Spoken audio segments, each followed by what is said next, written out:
Now hear the word of the Lord from Mark 12, 1 through 12. Then Jesus began teaching them with stories. A man planted a vineyard. He built a wall around it, dug a pit for pressing out the grape juice, and built a lookout tower. Then he leased the vineyard to tenant farmers and moved to another country. At the time of the grape harvest, he sent one of his servants to collect his share of the crop. But the farmers grabbed the servant, beat him up, and sent him back empty-handed. The owner then sent another servant, but they insulted him and beat him over the head. The next servant he sent was killed. Others he sent were either beaten or killed until there was only one left, his son who he loved dearly. The owner finally sent him thinking, surely they will respect my son. But the tenant farmers said to each other, here comes the heir to this estate. Let's kill him and get the estate for ourselves. So they grabbed him and murdered him and threw his body out of the vineyard. What do you suppose the owner of the vineyard will do? Jesus asked. I'll tell you, he will come and kill those farmers and lease the vineyard to others. Didn't you ever read this in the scriptures? The stone that the builders rejected has now become the cornerstone. This is the Lord's doing, and it's wonderful to see. The religious leaders wanted to arrest Jesus because they realized he was telling the story against them. They were the wicked farmers. But they were afraid of the crowd, so they left him and walked away. This is the word of the Lord. Thanks be to God. You may be seated. Good morning, Sojourn. Peace be with you. Welcome. If you're a guest or visiting with us, my name is Jonah, and I'm one of the pastors here at Sojourn. Our mission as a church is to reach people with the gospel of Jesus Christ. That's the good news of who he is and what he has done for us. Build one another up as his church and send each other to follow him as instruments of truth, beauty, and goodness. So thanks a lot for being here. Some Sundays we get to have really happy, exciting messages that make you feel good, and this ain't one of them, people. So get ready. I'm not great at transitions. Yeah, somebody said buckle up. That's kind of the idea, I suppose. We're in a series through the Gospel of Mark called Journey into Night. And the idea in these stories, we're in a series of stories where Jesus experiences confrontation, particularly with the religious elites, as he's on his way to die in Jerusalem. And the idea is following the model of Jesus so that instead of avoiding the darkness in our life, you all know what I mean by darkness, the painful things, loss, disappointment, personal limitations or weaknesses, we tend to just avoid those things. But instead, what would it look like for us to become more like Jesus, where instead of turning away from them, we actually turn and face it? A lot of us are really good at identifying the darkness out there. And is there darkness out there? Yeah, the world's pretty messed up, amen? Those people are pretty messed up, amen? So please don't hear anything that I say today as trying to minimize what's wrong with the world or what's wrong with those people. I am under no illusion that awful things have not happened to us. People have done terrible things to us, and there are really terrible things happening in the world out there. So, in a sense, yes, a journey into night requires us to face the darkness out there, but even more so, a journey into night will require us to face our darkness, the darkness in here. And so I'll put it to you this way. If you want healing, which I don't know if you know this, not everybody wants to be well. If you watch Jesus, he'll often ask somebody, do you want to be well? Some of you are probably really comfortable in your sin and your brokenness. Or maybe to put it another way, sometimes it can feel like our pain is our only friend. And so we want to hold on to that pain. But if you want to be well, if you want healing, if you want holiness, a journey into night is required. I wish there was another way. To put it in the language of the scriptures, crucifixion comes before resurrection. And if you want resurrection, there will be a season of crucifixion for you. In fact, the light of resurrection comes only after a journey into darkness. So if healing and wholeness is something that you're interested in, you will have to face the darkness. And this will mean facing the most difficult darkness of all. And that's the one inside each one of us. I'll give you an example of the kind of thing that I'm talking about to try to maybe make it a little less abstract. By the time I was 30, I had enjoyed 3 particularly close friendships at different periods of my life. But these felt like unique friendships. These were going to be lifelong friendships. I perceived each one at different times to be like brothers. And each of them, at a different time, abruptly told me, 2 said it directly, 1 just by disappearing, abruptly told me we can't be friends anymore. I don't know if you've ever had that experience. Not pleasant. The last time this happened, it took me 6 months to get the guy on the phone. So it went from being a brother to 6 months to get the guy on the phone. And when I eventually got him on the phone, all he had to say was, I just don't have room for you in my life. And that's where it ended.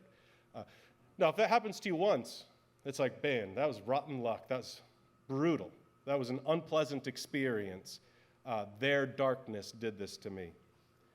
When it happens to you 3 times, your options are either to assume that the universe has you as an ant and the universe has its magnifying glass on you, just particularly pointing on you, like life is uniquely bad for me, or maybe there's something I'm doing that lets this keep happening. After the 3rd time that happened, I was meeting with an older mentor of mine. I was late 20s, maybe 29, and this guy was in his late 60s. And I said, what's going on? Why does this keep happening to me? Why does the universe keep doing this to me? And he asked me about my friendships. He asked me about my relationships. He asked me about how things go, the patterns of things, and he listened really well. And then, I was waiting for him to tell me about the darkness and those guys. You get what I mean? Isn't it funny how we're so good at seeing what's wrong with those people? And that's what I wanted to hear. And then very calmly, he said to me, Jonah, it sounds like your friends give you everything you ask of them. And without thinking, I just blurted out in response, but they give me nothing. And then he said to me, it sounds like your friends give you everything you ask of them. I wonder how you learned to do friendships this way. What he was very gently, very calmly showing me was that I set up relationships where I take care of people and no one takes care of me. I set up relationships to be one-sided, which you can guess how that might affect someone's feelings of loneliness. I wanted to see their darkness, and my friend wanted me to see my own. A journey into darkness requires you to face your darkness, and that might be sin, but it also might be suffering. I didn't realize what I was doing. I wasn't doing that out of rebellion against God, but there was darkness inside of me that was producing these things in my life. And so I had to come to see that the light of resurrection only comes after a journey into darkness. We can avoid these things, or like Jesus, we can face them. This is the heart of Jesus' invitation to each of us, and we'll see it in the story today. Remember where we are here. Jesus indicted a fig tree, and then he flipped over tables in a temple. And he's saying the temple is like this barren, diseased fig tree. And then he gets in an argument with the religious elites. After indicting the whole system of temple worship, he's left them in a pickle with one poignant question. This is what we talked about last week. So he's been dealing with these religious elites, and a crowd has formed around him. And now he stops dealing with the religious elites and turns to teach the crowds. And I find the way he begins so interesting. Verse 1 says, "Then Jesus began teaching them with stories. A man planted a vineyard," he said. So Jesus has this intense religious and political confrontation, and then he looks to the crowd and says, "Once upon a time."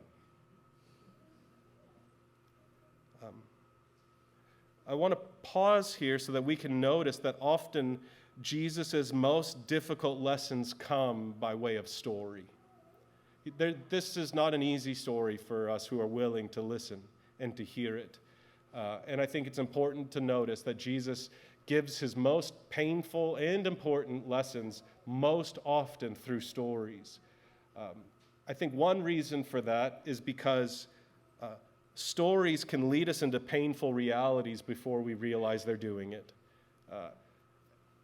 that's not in my notes, but did anybody watch the newest episode of Bluey in the last week? Yeah. If you don't have children or you don't let your children watch TV, Bluey is a show about Australian dogs, right? And it's wonderful. Every episode is like 5 minutes long. And then we go to the new episode and it's 28 minutes long. And you're like, well, I wonder what this is going to be about. And I ain't going to tell you nothing about what's going on, but 17 minutes, I'm sobbing on my couch while my children are watching this show. Bluey led me into some darkness with a story. It didn't say it. It didn't say, hey, we're going to do something painful now. The stories sneak behind our defenses. It sneaks behind our strategies and our plans. The imagination is the back door into the soul. And so stories can sneak behind our defenses to the most vulnerable places of who we are that we so often try to protect ourselves from or to keep safe. So stories can lead us into painful realities without us knowing it. And the second reason, at least one of the other reasons why Jesus, I think, so often teaches difficult stories, difficult lessons through stories, is because I think stories are the most gentle form of instruction. Stories take a long time to unravel. Stories take a lot of reflection, and the best stories, like this one, have incredible depth. So what I have to say to you this morning from this story or about the story is by no means all that could be said about this story. It has incredible depth that we carry with us and can continually reflect on. So Jesus, he has something difficult for each of us to hear. And because he's patient and kind and gentle among many other things, he tells us something difficult by telling us a story. He goes on to describe how the vineyard is built, and it's all very normal. And then in verse 2, it says, then he leased the vineyard, the landowner leased the vineyard to tenant farmers and moved to another country. We read this as just the next part of the once upon a time-ishness of this story, but this is a political statement that Jesus is making, and everybody in the crowd's heart race would have elevated when he heard it. It would be like me saying to you, once upon a time there was a pregnant woman who knocked on the door of an abortion doctor, and we're all like, oh boy, which way is he going to go with this? Whose side is he going to land on? Or whatever issue you think whatever issue would make you uncomfortable politically. And then on the United States southern border, an undocumented immigrant knocked on the door of the local sheriff's department. What's going to happen? You know, pick the hot button topic for you today. This is perhaps the most volatile political issue in Jesus' day, this issue of absentee landlords. It was common practice in those days for a wealthy person to buy land here in this area around Jerusalem and in Galilee, plant a vineyard, and then move out and collect some revenue off of this, and maybe they wouldn't be seen from for 40, 50, 60 years. For some 300 years up to this point, this issue of absentee landlords was perhaps the most volatile political issue in the Jewish culture. It was a hot button, it was tense.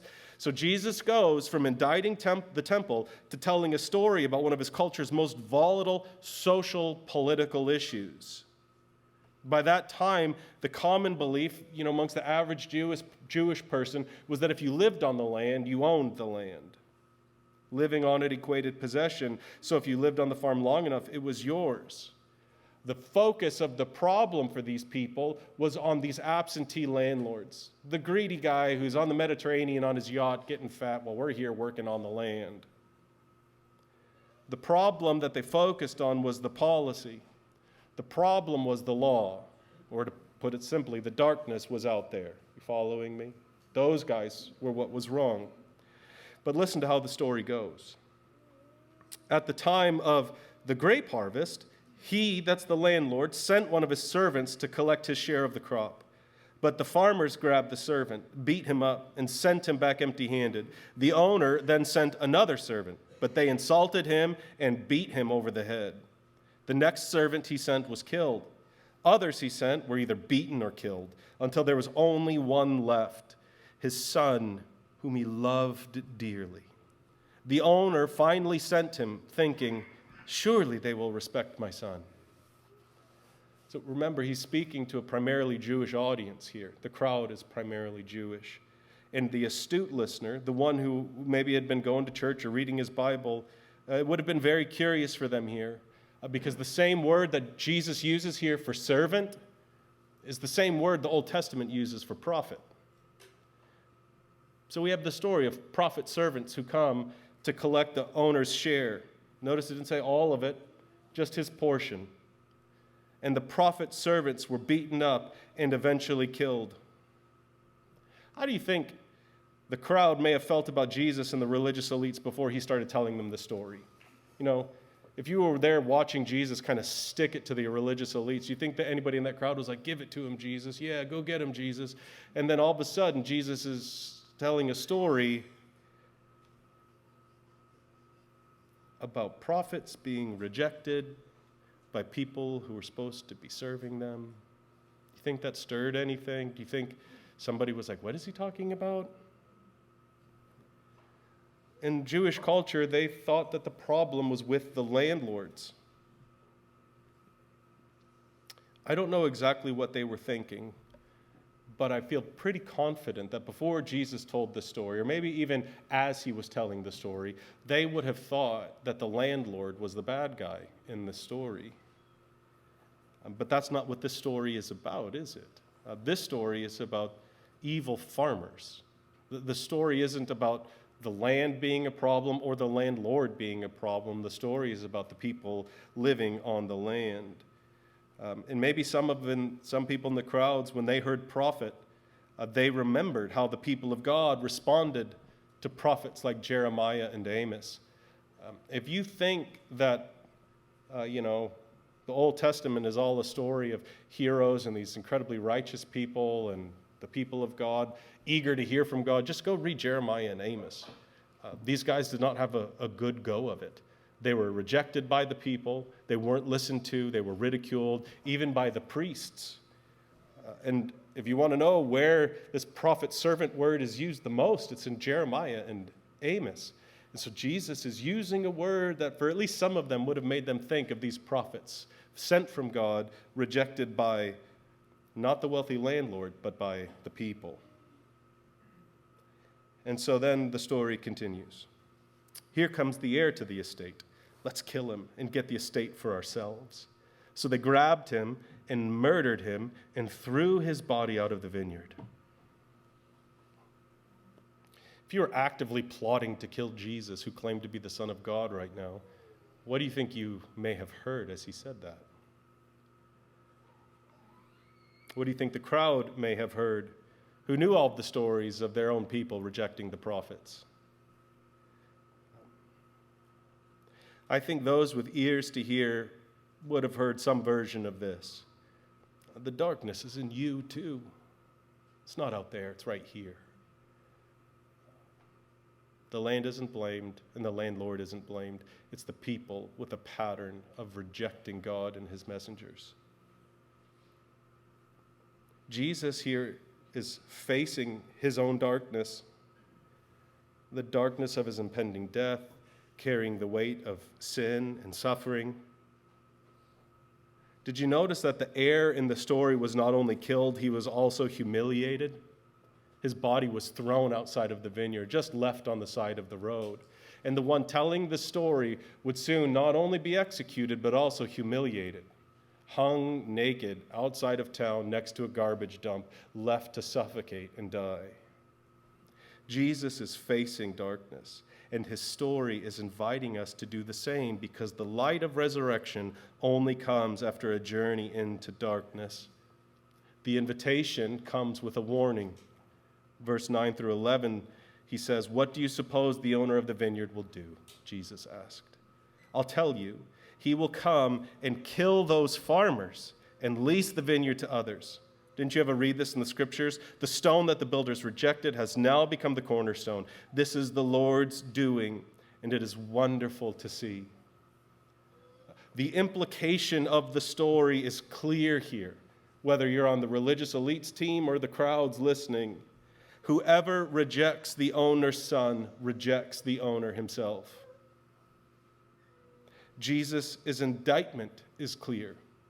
Those who have been entrusted to care for the land and serve the master have instead abused it and rebelled. They've committed egregious acts of violence against God and his people, egregious acts of violence against God's own Son, and they will face judgment. So what is the invitation? I think it's pretty clear too. Face your darkness so you can find healing. The light of resurrection only comes after a journey into darkness. If you're saying, well, what in the world does that mean? The simplest way I can put it to you is listen to Jesus. He is the Son in the story, come from afar. He is the Son who will be killed and humiliated so that he can be the Savior who brings you home. And just as he left the elites in a pickle last week, I think he leaves all of us in one this week. Here's the pickle. Will we keep pointing the finger out there like the farmers did, like the elites did, like the crowds did, saying those people are the problem? Will we keep doing it like they did? And if we're being honest, like most of us still do? Or will we receive Jesus' words? That's the option. Keep blaming the stuff out there. And again, I am not trying to say that there aren't things wrong out there. But what I am trying to say is, have you noticed how little influence you have over those things out there? Those people out there? Jesus is trying to show us that the problem isn't with the landlord and it's not with the vineyard. The problem was with the hearts of those living in the land. And I would argue the whole ministry of Jesus is about exposing to each one of us that our hearts have been distorted by sin and by suffering, and our hearts need healing. Those who don't listen, those who don't share, those who don't trust, those who don't love, these are the tenants. These are the evil farmers. The problem is in here. Yes, there are problems out there. Yes, there are many, I'll do 11 manys. Many things wrong out there. Yes, other people hurt us and wound us and damage us. That is all absolutely true. But how much can any of us do about any of those problems? I'm not saying don't try to deal with anything out there. I am of the opinion that most of us focus on the problems out there as a way of avoiding the darkness in here.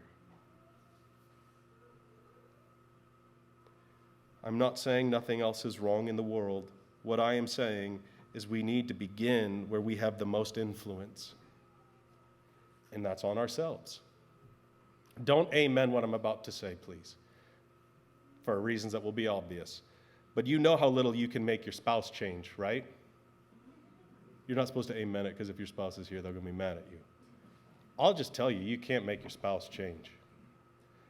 Have you noticed how little you can make your parents change? Have you noticed how little you can make your friends change? Some of you optimistic people will say, but I can make my kids change. I have influence on my children, which just means you probably don't have teenagers yet, right? Yeah, you have real influence on your kids for a little while. That's true. But then they become teenagers. And I'll just tell you, you are the person that you have the most influence over in your whole life. Not the only person you have influence over, but by far the most influence over. And one of the most difficult realities all of us have to come to terms with is that no one can face your darkness for you. You cannot outsource your darkness to a pastor. You cannot outsource it to a book or a podcast or a therapist. You can find people that can help you and give you tools for you to face what only you can face. There are burdens that we share as the body, and there are burdens that only you can bear. The only way to experience the light of resurrection is by first taking a journey into night. I would beg with you to avoid the examples of the religious elites here. I would beg you to avoid it. They wouldn't listen. They kept pointing the finger out. Verse 12, I think, is just such a beautiful summary of so much of what it means to be a human.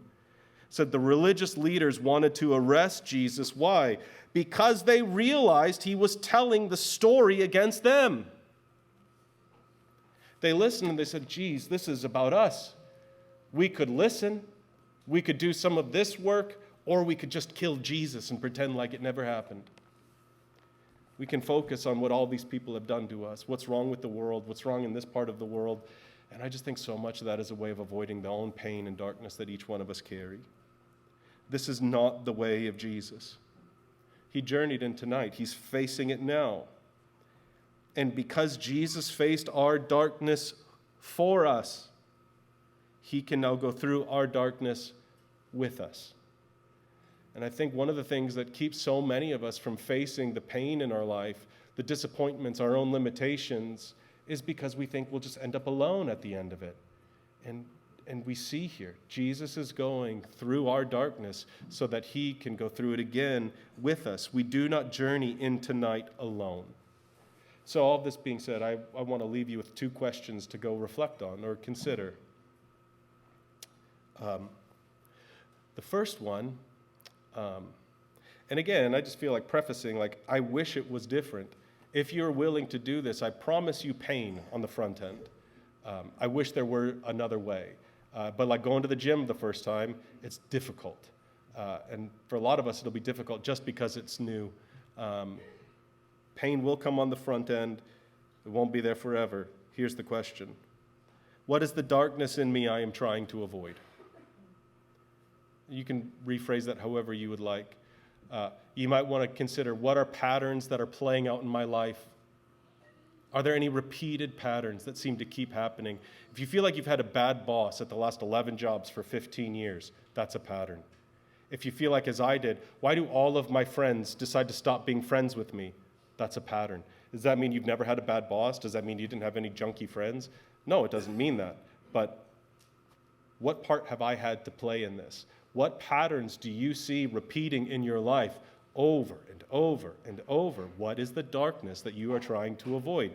It was not fun to hear that I had a part to play in my friends abandoning me. Did that mean they did nothing wrong? No, they still did terrible things to me. Was I a completely innocent victim in it? No. It was not fun learning that I set up relationships in ways that guaranteed my own pain.